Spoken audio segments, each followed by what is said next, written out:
دلہن کی رخصتی ہوتی ہے تو اس کے سر پر قرآن رکھا جاتا ہے، تو اس میں بتائیے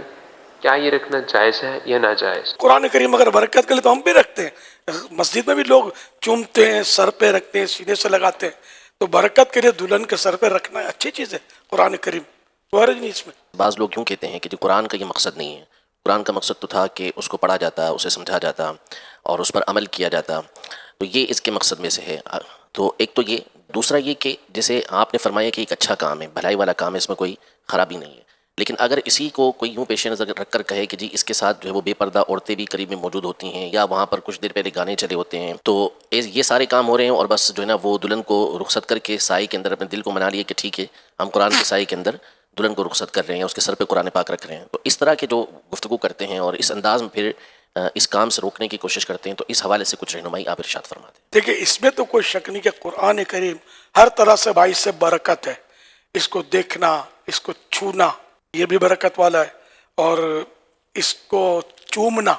حضرت فاروق اعظم وغیرہ رضی اللہ عنہ سے ثابت ہے، صحابہ کرام سے، تو آنکھوں سے کوئی لگائے تو سر پہ رکھے، سینے سے لگائے، تو یہ سب کیا ایک احترام کے انداز ہے جو مسلمانوں میں رائج ہے اور پرانے رائج ہے۔ لیکن اب کوئی بے پردہ عورت ہے وہاں بالفرض، کچھ مرد بھی ہیں، تو اب قرآن کریم اگر کسی دلہن کے سر سے گزارا گیا تو اس پر کیا اس کو ناجائز کہیں گے؟ مثال کے طور پر کہ کوئی لوگ اپنے گناہ کے کام میں مشغول ہیں اور آپ نماز پڑھ رہے ہیں، تو کیا مطلب آپ گناہ گار ہو جائیں گے؟ مسجد کے پاس ڈھول بجتے ہوئے لوگ گزرتے ہیں،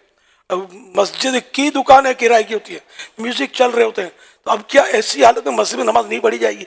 روک دیا جائے گا کہ نہیں نماز مت پڑھو، پہلے اس کو بند کرو؟ واقعی اس کو بند ہونا چاہیے